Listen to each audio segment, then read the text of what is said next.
जी अस्सलाम वालेकुम, good morning. څنګه جناب تاسو خې ټپ ټاپ په مزه کې لیدونکو د په خیر پښتونخوا یو بل اپیزود سره دا وخت تاسو مونږ ګورئ. نیغ پنیغه د هم پښتو ونه لیدونکو په پاکستان کې ډېرې هلې ځلې روانې دي. سبا 26 دی نو د عمران خان صاحب چې کوم جلوس دی یا چې کوم هغې ورکرز دي هغې چې په پنډۍ کې راغونډېږي نو هغه به سبا تاریخ دی. د دغې وجې نه زموږ هغه خلک چې کوم هغه اسلام آباد کې اوسېږي نو هغې ته لږ د لارو لږې مسلې دي ځکه چې اسلام آباد ته د رادرنه کېدو چې کومې لارې دي هغه تقریبا زیاتره بندې دي او هغه اوس نه بندېدل چې دي شروع شوي. ځینې لارې چې دي د فیض آباد غونې هغه ځینې زموږ همکاران وایي چې هغه بېګانه لا بندېدل شروع شوي دي. نو ګورو چې مخکې لا څه کېږي. دا خو دی دا جلسه لا شروع شوې نه ده ځکه چې تاریخ هغې پرونی ورکړی دی. نو ګورو چې دې کې به ګڼ شمېر خلک راځي د بېلابېلو د کے پي نه ډېر زیات خلک دي، پنجاب نه هم ډېر زیات خلک دي او دا د یادونې وړ ده چې دا د دې میاشتې تقریبا 3 هفتې مخکې دوی دغه لاریون چې دی دا د لاهور نه شروع کړی او ډېرو خلکو وایي چې دا به د یوې هفتې دپاره یو هفته کې دوی اول دا فیصله کړو چې به موږ پیدل ځو او بیا دا ډیلې کېده بیا په عمران خان صاحب باندې ډزې هم وشولې په دې جلسه کې. بیا د هغې نه وروستو هغې بیمار ول او بیا دا خو دا چې کوم د هغې هغه څه ورته وایي څنګه چې هغې را روانو د ټرک خواته خیر نه وي نو هغه څه کې هغې راتلل نو هغه د هغې چې کوم قافله ده د هغې چې کوم کنټینر ایګزیکټلی نو کنټینر چې دی نو هغه راورسېدلی دی هغه را روانو په هغې کې ځینې خلک هغې سره و. نو ګورو به چې سبا به د هغې په دغه جلسه کې څومره خلک راځي د کم ځای نه به وي او د هغې دغه کوشش چې هغې به اسلام آباد ته د انټر کېدو کوشش کوي. دې دپاره د پاکستان حکومت څه کار کړی؟ خیر حکومت او سیاسون دا خو به خپل منځ کې جنګېږي خو پرابلم سټوډنټس ته وي یا بیمارانو ته وي یا هغه خلکو ته د چا چې جاب دی هغې جاب ته ځان رارسي په ټایم راورسي نو دغه خلک به یقینا تر څو چې دا جلسې د ډېرو مشکلاتو سره به مخ وي. د دې نه علاوه لیدونکو تاسو معلومه چې پرون په نیوز کې هم تاسو کتلي چې د پاکستان لومړی وزیر شهباز شریف او د صدر ډاکټر عارف الوي د شریکې فیصلې له امله د پاکستان خفیه ادارې پخوانی مشر لیفټننټ جنرال عاصم منیر د زیارت یعنې د جمعرات په ورځ د پاکستان د فوج سرمشر وټاکلی شو. تاسو ټول ته معلومه ده چې د دې نه مخکې د فوج سرمشري چې کوم و هغه جنرال قمر جاوید باجوا سره وه. نو اوس به ګورو چې آیا آرمي چې کومه ده یا آرم فورسز چې کوم دي د هغې د نوي مشر سره چې کوم دی د هغې له عمل څه وي او د هغې به څه اثرات د پاکستان په سیاسون باندې دا هم ډېره زیاته مهمه خبره ده. ښه لیدونکو موږ سره په دې پروګرام کې یقینا میلمانه به وي. نن به په ځینې ټاپکس باندې خبرې اترې هم کوو. ستاسو کالز او ستاسو چې کوم واتساپ میسیجز دي هغه هم پروګرام کې شاملو. خو دا خو یو ورکوټې شان دی بریک کولو واپس راستانه کېږو دمه.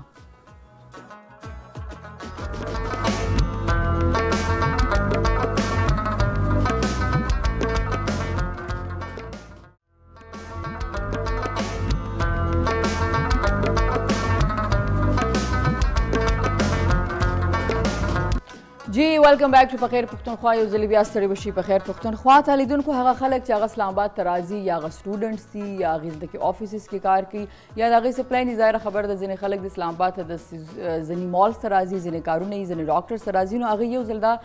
پخه کوي چې آیا لارې کولاو دي او تاسو که کومې لارې کولاو دي تاسو اسلام آباد ته په کومو لارو باندې انټر کېدی شي. ځکه د پروګرام شروع کې ما تاسو وایي چې ډېرو خلکو ته پرابلم دی ځکه چې اسلام آباد کې چې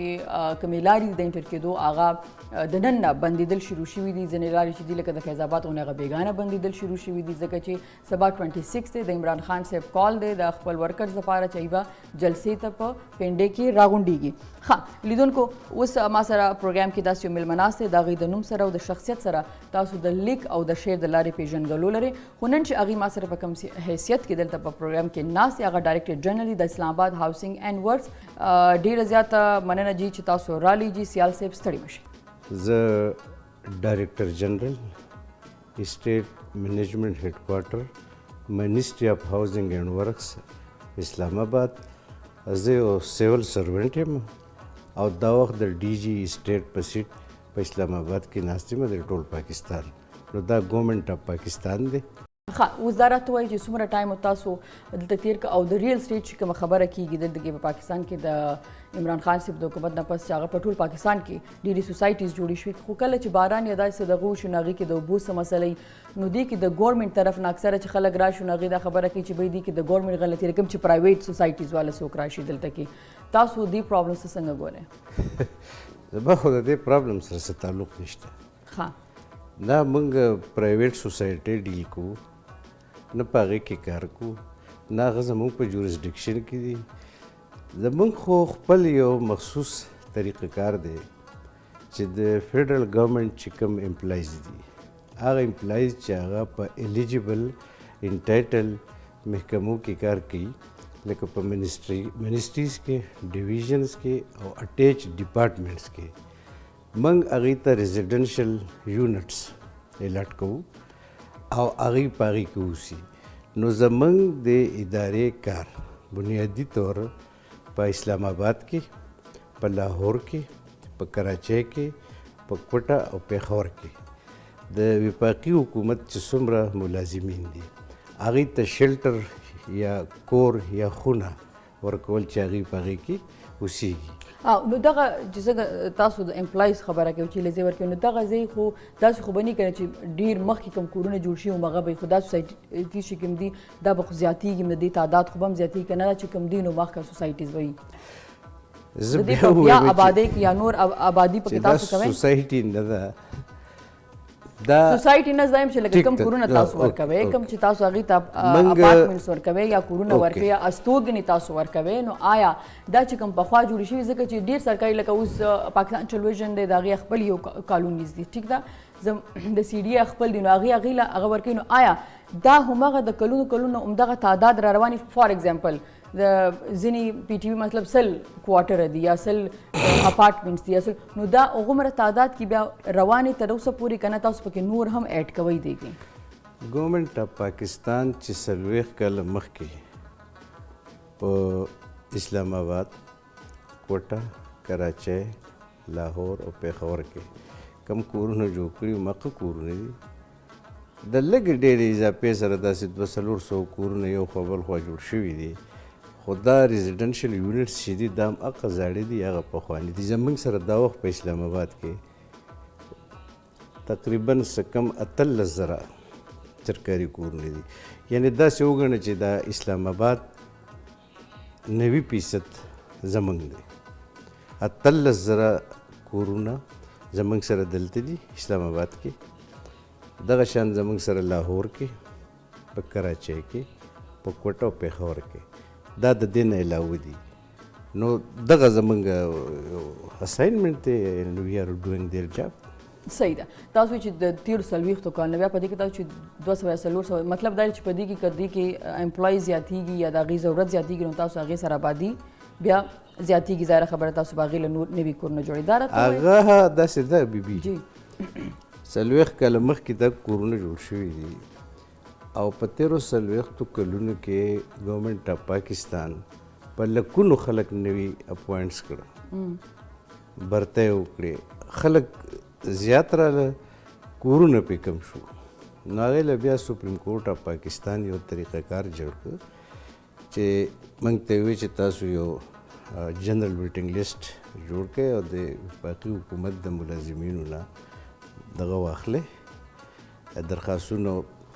د ویټینګ لیسټ مطابق دی ته الاټمنټ شروع کړئ. نو دا وخت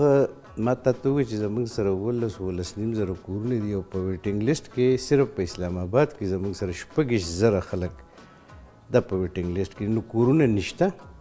بالکل نشته او ملازمین ډېر دي. نو دا ستاسو د هم په ذریعه ستا په ذریعه د دې ادارې په ذریعه به ذمهوارو خلکو ته اپیل وکړو چې دا مسله حل کړي په اسلام آباد کې په مختلفو سیکټرو کې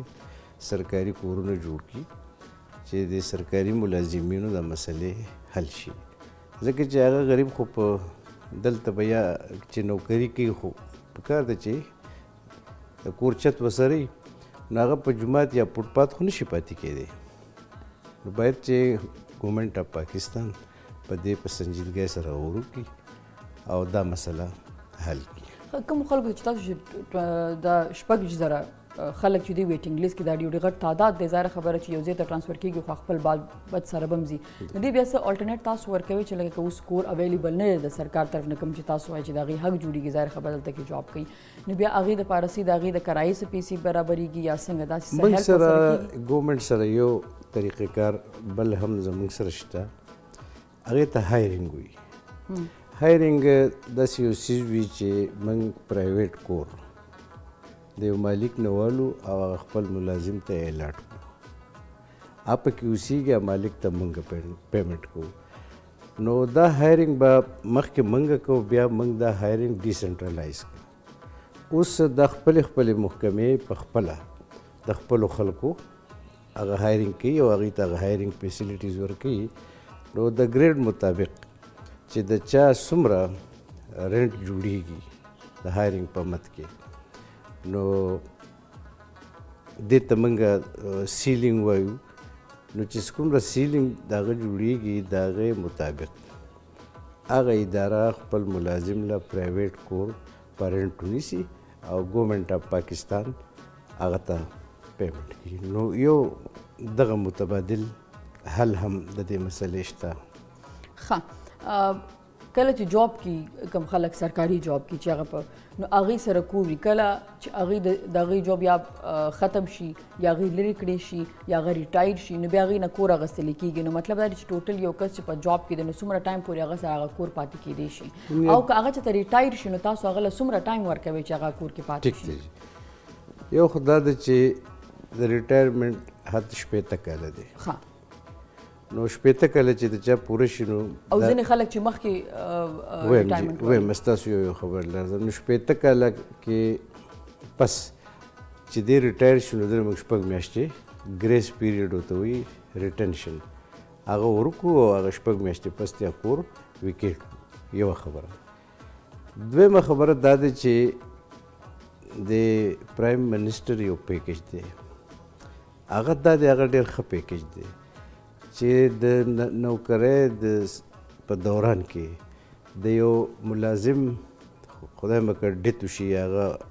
وفات شي نو که د ده د 15 کالو پورې 10 کاله پاتې یا 20 کاله ایون هم پاتې نو د هغې وخته پورې د هغه بیوه بچي هغه کور ریټین ساتلی شي برقرار ساتلی شي دې کې یو بل قانون هم شته یو کور د چا په نوم دی د مور یا د پلار د هغې بچي چې دي که لور دی که زوی نو هغه که فرض کو دی په نوکرۍ کې وي بچي نو موږ ورته رول 15 وایو رول 15 د رول 15 لاندې موږ هغه کور د هغه ریټایر شوي خلکو بچو ته په قانون کې لټکو نو دا یو پروویژن هم شته په قانون کې ښه او کوم خلک چې ما څنګه وایي چې د وخت نه مخکې د 15 کالو نه مخکې ریټایرمنټ والي د هغې بیا څه حساب وي لکه هغه بیا پاتې کېدی شي څونه ټایم په دې کور کې نه خو که په خپله ولنټیرلی ریټایرمنټ والي نو شپږ میاشتې ریټنشن وي او هغې کې به هغه ځان او هغه به بیا ځان له خپل بندوبست کوي که بچي مچي نه وي او په سروس کې نه وي نو هغه صرف شپږ میاشتې ټیم وي د دې نه پس بیا موږ کور خالي ډېرې ځینو کې داسې چې لکه زموږ فیمیل ته یو خاص کوټه ورکړل کېږي د سیټونو دپاره آیا داسې په دې د کورونو په دې ورکړه کې یا د استوګنې په دې ورکړه کې هم داسې څه خاص شته چې یاره کومې ښځې چې سرکاري جاب لري هغې فرست پریورټي ده یا د هغې دپاره خاص کوټه ده چې وایي دا کورونه یا دا زویونه چې کوم دي دا د هغې دپاره دي چې کوم فیمیلز دي هغې به دې ځای کې اوسېږي هغې به خپل فیملي سره اوسېږي کوم چې سرکاري جابز لري نه بیبي په دې کې دا جنډر ډسکریمینیشن نشته ټول میل فیمیل دا په یو ویټینګ لیسټ کې چې د چا سینیریټي میچور شي ای ته الاټمنټ کوو خو د ښځو پکې ځان لسه داسې سلسله نشته څنګه چې تاسو خبره وکړئ چې موږ د واقدارانو ته هغې دا خبره رسوو چې ډېر خلک چې دي هغه په دې تمه دي چې هغوی ته باید کورونه میلو شي. ځینې خلک تاسو ویلي چې د هغې ټرانسفر وشو یو ښار ته چې هلته کې د هغې ستوګنه نشته، نو دا د کوم ځای کې چې کوم شعبه کې هغوی دي یا په کوم فیلډ کې کوم هغوی جاب کوي، نو هغوی دا کار دی چې هغوی له دا ستوګنې بندوبست وکړي. اوس دا راته وایي چې تاسو په خپله په دې باندې څومره عمل کړی دی،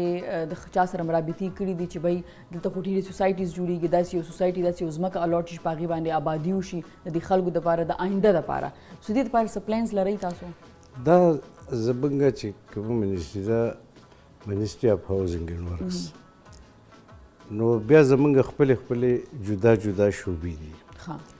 چې په هغې کې یوه شعبه زمونږ NHA ده، یو PWD ده، یو فاونډیشن دی او یو دوه نور. نو زمونږ چې کوم دغه دوه نورې څانګې دي زمونږ د منسټرۍ چې زما د هغې سره یو تړون یا پیوستون نشته، زما سایډ صرف اسټیټ دی. نو هغې وخت په وخت پرایویټ ځمکې پرچیز کړي او هغې باندې بیا یو دغه جوړ کړي سیکټر ډیولپ کړي او هغه پلاټس خلکو ورته الاټ کړي، هغه سرکاري ملازمین هم کیدي شي، هغه پرایویټ هم کیدي شي. ښه، ټول پاکستان خو ډېر لوی دی او ظاهره خبره د سرکاري ډېرې محکمې شته دی که نه، نو تاسو په خپله هغه ټول پاکستان څنګه د هغې ته څنګه ستاسو لاسرسی دی یا تاسو په خپله د هغې ځینو، ځکه چې ځینې څنګه چې تاسو ویله تقریبا د 40 کالو نه کوم کورونه جوړ دي، اپارټمنټس جوړ دي، د هغې مینټیننس ډېر زیات ضروري دی که نه، چې لکه هغه باید مینټین پاتې شي، ځکه ظاهره خبره کوم خلک ریټر شي هغې په ځای به نور خلک راځي یا نور خلک راځي. نو ستاسو داسې ټیم شته دی یا تاسو په خپله دا څنګه مینټین ساتلو دپاره څه کوئ دې دپاره؟ داسې ده چې چاته چې کور الاټ شي نو د ملازم نه یو اضافي ریکوري کېږي 5%. ښه، نو هغې کې بیا څه د PWD چې کوم انکوایري افیسز دي، نو لکه یا ټوټی ماته شوه یا بورډ یا دیوال هغې سمات کړ یا څه، نو هغې داسې وړوکې لږ غوندې هغه مینټیننس کوي. خو مینټیننس بنیادي طور د CDA په ترو کېږي. CDA ته خلک لاړ شي درخواست ورکړي او هغې سره خپل فنډز وي، نو هغې په هغه کور کې کار وکړي او کور ورله سم کړي. نور راسم بي چې خلک په کور کې اوسېږي نو باید چې خپل کور په خپله سم وساتي، ځکه چې اکثره خلک د رینټ کور کې اوسېږي نو هغې ته نه یو کاغذ باندې لیکلي والی کله ته ایډوانس والی هغه ځان سره کېږي چې بھئی که د وتو په ټایم باندې کوم پایپ مات شوی دی یا کومه کړکۍ دروازې ته څه ډیمیج رسېدلی دی یا نور څه، نو هغې بیا هغه ایډوانس پیسې چې اخیستي په هغې کې بیا یا رنګ خراب شوی دی، چې نو ما چې آیا ځکه چې دا خو ځینې سرکاري کورونو ته زه تللی یم که نه، نو هغه وي ډېر واړه او هغې کې ډېره غټه فیملي اوسېږي یا ډېره زیات خلک اوسېږي که نه، نو چې کوم ځای کې ډېر زیات خلک اوسېږي د هغې هغه مینټیننس هغسې نشي کېدی یا د هغې خیال هغسې نشي ساتلی که نه، نو په دې وجه باندې ما تپوس وکړو. ښه، دا راته وایي چې دا چې کوم ستاسو طرف نه کوم کورونه الټ کېږي د دې بلونو کې څه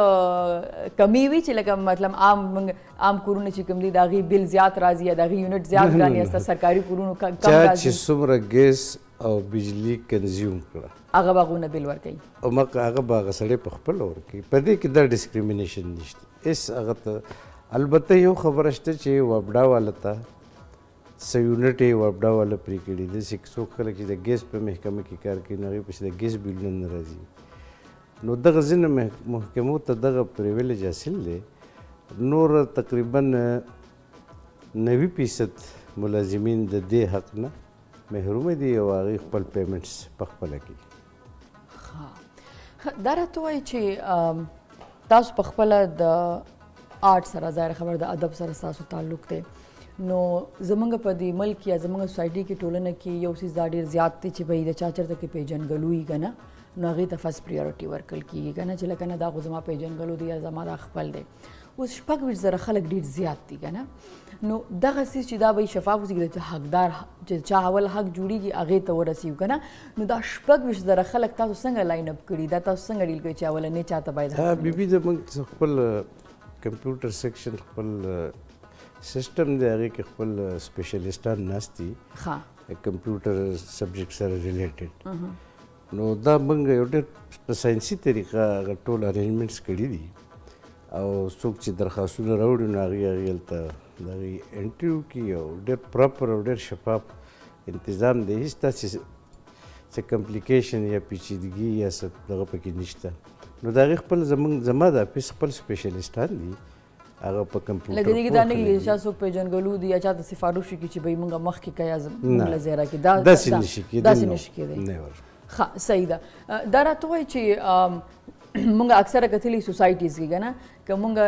دلته کې د ایرفورس والا سوسایټي ګورو ډېره زیاته ښه یا د مونږ د آرم فورس والا ګورو هغه زیات کلاو وي زیاتې غټې وي په هغې کې فیسلیټیز ډېر زیات دي د سرکاري سوسایټیز کې ولې نه وي لکه د دې په دې سترګو نه چې کوم ځای کې هغه ډېرې تنګ وي هغه د هغې ډیزاینز هم داسې ښایسته نه یا داسې کلاو نه وي د دې وجه څه ده نو بس زه به په دې معذرت وغواړم چې نو کمنټس په دې ایشو زه کمنټ نه کوم غواړم ښه داسې چې اوس کمې نوي تاسو وایي چې سوسایټیز جوړېږي اکثره تاسو دپاره جوړېږي نو آیا هغې کې څه هغې پریارټي څه وي چې یاره موږ یو سوسایټي نوي جوړو یا هغې دپاره نور نوي کورونه الاټ کوو 100 200 400 څنګه چې تاسو وویله نو د هغې ډیزاینینګ چې کله کېږي هغې چې جوړېږي نو ذهن کې چې زیات نه په کم ځای کې زیات نه زیات خلک راشي په کم ځمکه باندې زیات نه زیات آبادي وشي چې ډېرو خلکو ته کورونه ورسېږي که نه ښایست هم په ذهن کې ساتل کېږي چې دلته کې خلک اوسېږي چې هغې د لپاره یو ښایسته سوسایټي وي خبره دا ده چې د اسلام آباد چې څنګه جوړ دی که نو که تاسو دې ته په غور وګورئ نو د هر سیکټر په منځ کې یو ګرین بیلټ دی ښه په وافر مقدار کې ځمکه موجود ده نو دغه ایسټیټکس دي او هغه جمالیات دي چې هغه دې برقرار ساتلي دي او د اسلام آباد سیول بیروکراسي چې ده نو هغه په هیڅ صورت کې هم دا د اسلام آباد د ښایست جمالیات بلکې زه په خپله د دې پاک کې یم چې دا د دغسې برقرار وساتلی شي او لګیا دی خو ایکسپینډ کېږي نوي نوي ځایونو کې سوسایټۍ فاونډیشن جوړوي سی ډي اے جوړوي نورې محکمې کوي نو دا ټول اسلام آباد خدای دې دا ټول وطن اسلام آباد کړي خو دا موجوده اسلام آباد همدغسې ښایسته ساتل باید پکار دي صحیح ده ښه اوس راځم ستا خو اوس تاسو د جاب حوالې سره خبرې اوس ظاهره خبره ستاسو خپله یو بله پېژنګلو ده د ادب د حوالې سره د لیک د حوالې سره هغې ته هم راځو چونکې تاسو ما سره کال مخکې راغلي یو موږ ستاسو د لیک حوالې سره خبرې کړې وي ستاسو د کتابونو حوالې سره موږ خبرې کړې د شعر حوالې سره او ستاسو باقاعده چې کوم سفر دی په د یو پویټ یا د یو شاعر په حیثیت باندې ادیب په حیثیت باندې په هغې موږ خبرې کړې وې خو هغه ټایم ماته یاد شي چې موږ کله ستاسو پرسنل لایف ته لاړلو چې موږ ځای باندې خبرې کړو نو موږ سره هغه ټایم وخت کم و موږ دا وی چې انشاءالله میبي فیوچر کې موږ بیا په هغې باندې خبرې وکړو یو خدای چې انسان خپل یو پیژنګلو جوړه کړي خو ځینې خلک داسې هم دي لکه ستاسو غوندې چې د هغې د خپل خاندان یا د خپلو مشرانو نه روانه یو پیژنګلو یو تاریخ لري صحیح ده نو هغې کې چې زه ستاسو نه تپوس کوم هغه دا چې ستاسو نیکه چې یو غازي عمرا خان جندولي صاحب که نه د هغې په اړه لږ موږ ته ووایي چې ولې هغې ته د افغان ناپولین ویل کېږي یا ویل کېده یا دا نوم هغې ته څنګه ورکړی شو دا خو د مننه کوم پرسنلي ذاتي چې تاسو دې اړخ ته رالې او دا سوال دې وکړو دا زه د خپل ځان او د خپل خاندان د طرفه ستا شکریه ادا کوم چې تا داسې سوال وکړو غازي عمرا خان جندولي سر دا کوېسچن به زه ستاسو نه جواب واورم موږ سره یو بریک دی بریک به والو واپس به دې ته راځو لیدونکو موږ سره سایل صاحب ناست دی اوس د هغې د پروفیشن چې کوم د هغې دی هغې نه علاوه د هغې پرسنل لایف باندې موږ خبرې کوو د مالو واپس راستنې کېږو په خیر پښتونخوا سره اوسئ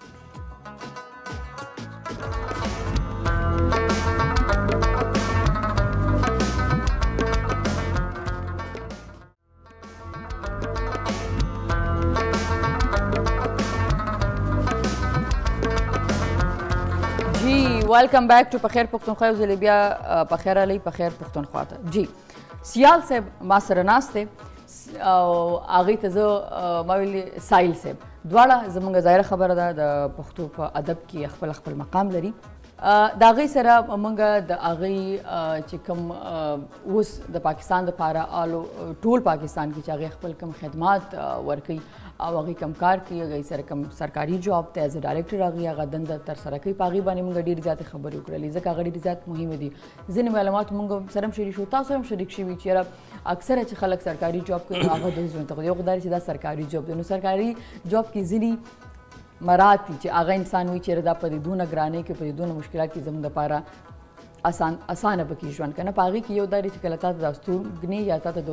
کور چې کوم دی یا د چت چې کوم دی بندوبست کېږي یا هغې کې ساحق جوړېږي نو هغه دی کله چې موږ سیال صاحب سره خبرو کړو نو هغې دا وي چې 26,000 خلک دا وخت په ویټینګ لیست کې دي چې واقعي ډېر لوی تعداد دی په هغې باندې موږ ډېر زیاتې مهمې خبرې هغې سره وکړي معلومات تاسو پورې هم در ورسېده موږ پورې هم راورسېده اوس راځو د هغې شخصي ژوند ته څنګه چې بریک نه مخکې ما هغې نه تپوس کړی د هغې د نیکه په حوالې سره د هغې د فیملی حوالې سره نو راځئ چې هغې ته ولې افغان نپولیون ویل کېږي دا نوم ولې ورکړلی شو د هغې شاته څه راز دی او لږ به د دې شاته د دې چې کوم فیملی ده د هغې باندې به لږ ځان پوه کړو خپل معلوماتو کې به اضافه وکړو جی سیال صاحب دا وینسټن چرچل بیا وروسته په 1942 کې د برطانیې وزیر اعظم شه په دې ملکن کې په 1895 کې جنگ شروع شو د پیرنګیانو پښتنو ترمنځ دا چرچل چې و چې وروسته بیا د برطانیې وزیر اعظم شو نو دی په ټیلیګراف محکمه کې ایز ا کیپټن د کار کوو نو دی د ملکن دغه جنگ د په خپلو سترګو لیدلی دی نو ده به ریپورټینګ کوو لکه موجوده آی اس پی آر چې څنګه ریپورټینګ کوي نو د وینسټن چرچل کتاب دی د سټوري اف د ملاکن فیلډ فورس هغه د روغ په دی یعنی د ملکن غزا د ملکن په غزاګانو باندې دا د چرچل کتاب دی نو په هغې کتاب کې وینسټن چرچل ویلی دی چې دا غازي عمرا خان انتهایی باصلاحیته قابل او ډېر تکړه جنګیالی سړی و او د موږ سره دومره رپ او ټپ جنګونه وکړه لکه څنګه چې زموږ سره په فرانس کې نیپولین کړي نیپولین یو فرانسوي جرنیل و 1869 ټو 1920 په دغه منځ کې هغه سړی پاتې شوی و هغه هم د 50 کالو په عمر کې هغه نیپولین مړ عمرا خان بابا د 45 کالو په عمر کې مړ نو هغه نیپولین سره چې د دې کوم جنګونه شو نو چې کله دی زموږ وطن ته راله یعنی باجوړ ته دیر ته ملکن ته راله نو هغه شان جنګونه ورسره غازي عمرا خان وکړه او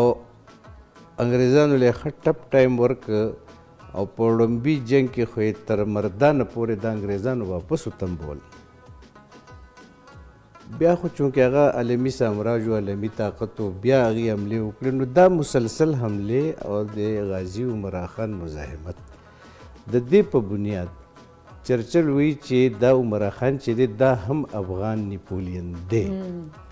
دا دی په د خپل کتاب کې لیکي د سټوري اف د ملاکن فورس کې نو دا غازي عمرا خان چې دا انتهایی وطن پال یو هیواد پال وطن دوسته قم دوسته خانو د مولا نو د طالب نو ګورې دا یاد ساتئ د خانو د خپل ریاست د جندل خانو د هغې کینګ و او ډېر ځوان زلمی هلک و د 22 کالو په عمر کې د جندل حکمراني ترلاسه کړې وه د 22 کالو د هلک په مشکله خو د هغه برید هم نشنی کېږي نو خدای پاک په دې انسان کې دننه یو داسې قاعدانه صلاحیتونه پیدا کړي چې د انګریزانو سره په دغه جنګ کې هغې ته بلا د هغې نه مړي او ژوبلې او څه بیا 15 کاله بابا عمرا خان دی انګریزانو سره دا وسلواله مبارزه وکړه ټیک دی جی بیا اوس ته پته د انګریزانو خو پخوا یو طریقه وه ډیوایډ اینډ رول نو هغې څه د دیر نوابان د ځان سره میلاو کړه انګریزانو څه یې د باجوړ لوکل قوانین د ځان سره میلاو کړه او څه یې مقامي ملایان د ځان سره انګریزانو میلاو کړه او په دې طریقه غازي عمرا خان بابا ته ماتې ورکړې شوه هغه په اپریل 1895 کې افغانستان ته لاړ او بیا په کال 1904 کې هم په افغانستان کې هغه خپل هغه پاک روح خپل خدای پاک ته وسپاره په چاردي کې دا وخت مزار دی نو دا انسان ډېر لوی یعنی د پښتون وطن چې کوم اتلان دي په اصلي معنو کې یعنی هغه وخت چې کوم جهاد و هغه انټي ډالر جهاد و دا موجوده جهادونه ته چې موږ لږ غوندې د دې پس منظر ته وګورو نو دا پرو ډالرس جهادونه دي. بابا داسې سړی و عمرا خان چې هغه ته انګریزان ووایي چې ته باجوړ جندول یا دې موږ د دې ټولې صوبې کمانډ تاله درکو خو زموږ سره کار کوه چې سوال نه پیدا کېږي. په خپله خان سړی و هغه ته د ډالرو د دې څیزونو ضرورت د هغه ایمان دومره مضبوط و چې هغه چېرته هم د هغه بیروني یرغلګرو سره کمیټمنټ ونه کړو، د هغې سره هغې ته سرنډر نه شي، هغې ته تسلیم نه شي، د هغې خبره ونه منله او ښه په نره مقابله وکړه. اوس مسله دا ده چې په کم ریاست د جندول په ریاست چې غازي عمرا خان د هغه نیکه فیض طلب خان او زموږ دغه نور نیکونه تر مستعلي خان بابا پورې چې 1500 کاله موږ په دې جندول کې پاتې شوي خلک یو. د شیخ ملي په دوتره کې دا زموږ پیسه کې رسېدلی جایداد دی 1500 کاله مخکې. د غازي عمرا خان د ماتې نه پس افغانستان ته راتلو نه پس بیا زموږ په دغه جایداد باندې انګریزانو قبضه وکړه، ورسره د دیر نوابانو قبضه وکړه. کله چې د دیر نوابي ختمه شوه په 1960 کې تر 80 پورې هغه سلسله راله، نو تر دغه وخته پورې دا جایداد د دیر د نوابانو په قبضه کې و او تر اوسه پورې هغوی وایي چې موږ ځان ته خان اب جندول وایي، حالانکې اخو یوسفزي دي د دیر نوابان، د هغې ټول جایداد په اپر دیر کې دی. دا زموږ علاقه چې د دې ترکلاني وایي او په ترکلانو کې دا زموږ د مسخیلو شاخ دی. نو دا جندول سب ډویژن چې دی نو په دې کې 2.5 لکه ایکړه ځمکه دا د مسخیلو ده او د هغه مسخیلو ده چې هغه یعنی هغه ډسپلیسډ خلک دي، بهر ته وتې خلک دي، یعنی په هغې کې یو کس هم نشته دننه په جندول کې. ته یقین وکړه بیبي زموږ لکه د ټولو مسخیلو 2.5 لکه ایکړه ځمکه ده. په 2.5 لکه ایکړه ځمکه کې زموږ سره 2.5 انچه ځای نشته. دا د تاریخ څومره لوی ظلم دی. موږ پې لیټیګیشن وکړو، سپریم کورټ ته رالو، سپریم کورټ کې زموږ کیس 15 کاله وچلېده. هغه کیس موږ وګټه، سپریم کورټ اف پاکستان زموږ په حق کې فیصله وکړه، ځکه چې سپریم کورټ دا خبره وکړه چې په دې کې د دې په دې جایداد کې د دې دا موروثي ملکیت دی د دې او د دیر نوابانو ته ووایي چې په جندول کې ستاسو جایداد نشته، ستاسو جندول په اپر دیر کې دی. یا 15-20-15-22 نوټیفیکیشن یې د اوږد باس دی. 1522 کې د هغې ته ووایي چې ستاسو په هغې کې جایداد دی او 1522 چې دی دا د غازي عمرا خان د اولادونو جایداد دی. نو هغه واضحه حدبندي پکې راښکو ده، هغې یې ترې لرې کړو. دا زموږ دپاره ډېر د ویاړ او د فخر خبره ده چې 100 کاله پس موږ د جندول د دیر د نوابانو نه د قانون په ذریعه خپل جندول آزاد کړ. اوس هلته په جندول کې مسله دا ده چې چیزونه سرکار قبضه کړي دي، څه د هغه د لوکل خلکو قبضه کړي دي.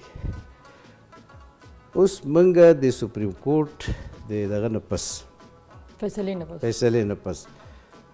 SMBR ته لاړو، پېښور ته کمشنر ته لاړو، DC له لاړو، هغې له موږ درخواستونه ورکړئ چې دا کار وکړئ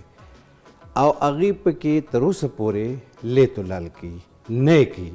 اوس ولې نه کوي چې په دې کې د هغه د انتظامیې خپل مفادات دي. 2.5 لکه ایکړه ځمکه بس هغې یا خوا دېخوا کړي او د خلکو نه پکې پیسې ګټي او هلته ټول غونډګان بدماشان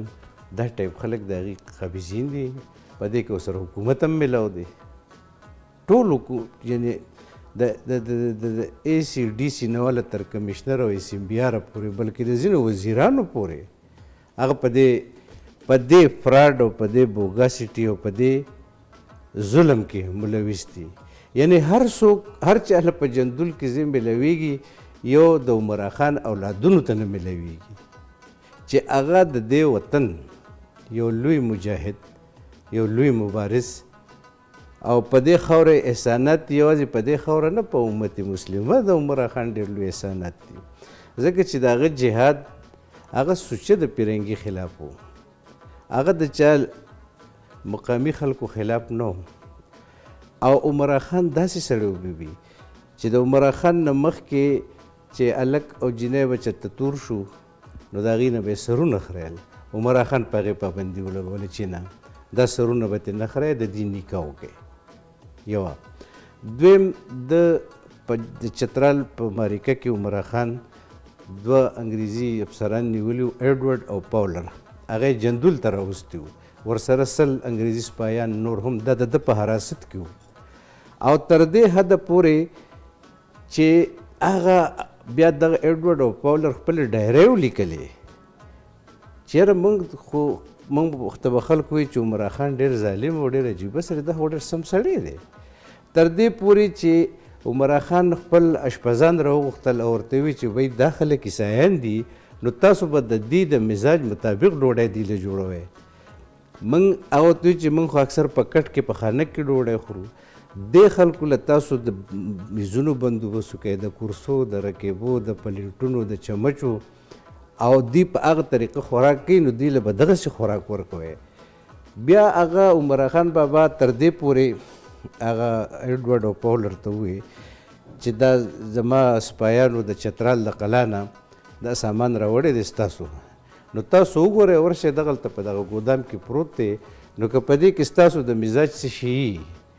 نو بابا ورته ووایي چې یاره زه خو د شراب مراب نه پېژنم چې دا څه شی دی ایون که هغه هم پکې نو تاسو ته اجازت دی هغه راواخلئ او تاسو استعمال کړئ یعنې دا هغه د قیدیانو سره هغه انساني سلوک دی چې دا په جنیوا کې چې دا اوس د افغان ځینې قیدیان په ګوانتنامو کې چې کوم سلوک دی وکړو امریکایانو د افغانانو سره اته ته پته چې څه چلی ورسره وکړو عمرا خان د نن نه 6 کاله مخکې د قیدیانو سره دا سلوک کړی دی دومره بهترین سلوک دومره ښه سلوک نو هغه یو ډېر ښه حکمران و یو ډېر ښه جرنیل و یو ډېر ښه انسان دوسته سړی و یعنی بیبي تر دې حده پورې چې یو ځل په جندول په مایارو کې د یو هندو او د یو مولا ترمنځ شخړه راله دواړه هغه راوغوښتل چې واورېدل نو د دواړو اړخونو د اورېدو نه پس هغه عمرا خان بابا فیصله د هندو په حق کې وکړه په هغې هغه مولانا صاحب ډېر برهم شو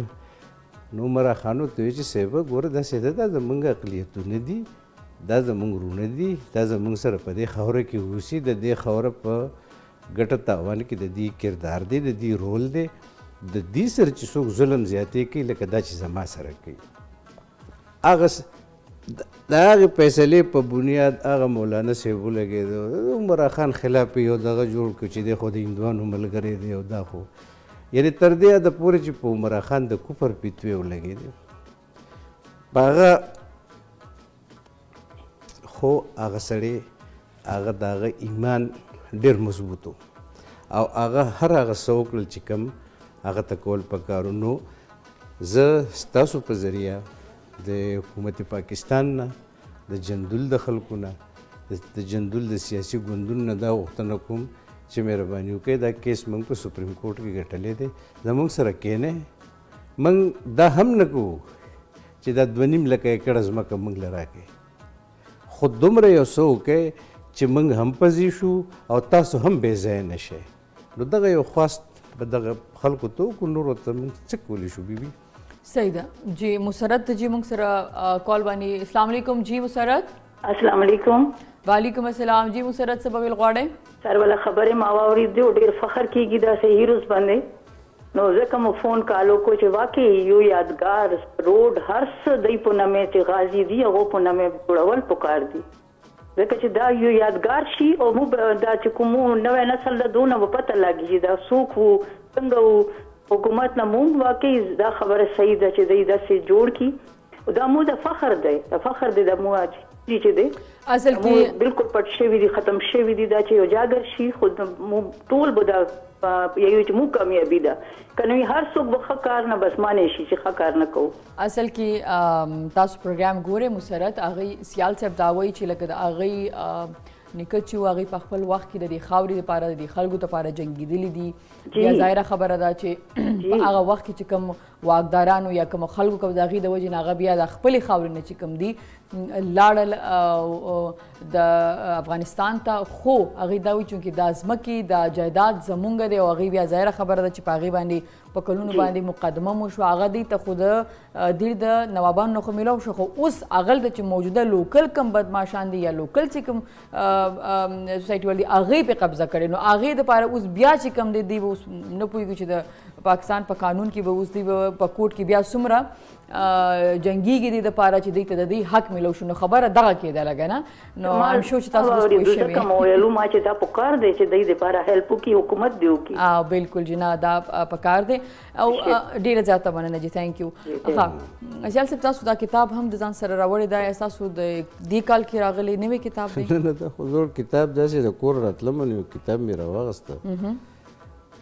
نو ما وایي زه شاعر یم، اوس که چېرته نجیبه خو ضروره ښځه ده، که اوس وایي چې شعر راته ویلو بیا بسې چل کوو. ښه صحیح. نو هسې مې یو کتاب د ځان اصل کې سره زموږ راواغسته، شاته کتابونه پراته دي وړوکی غوندې کې دا زما وختنی کتاب دی، هغه نور خو مې تاله درکړي هغه خپلته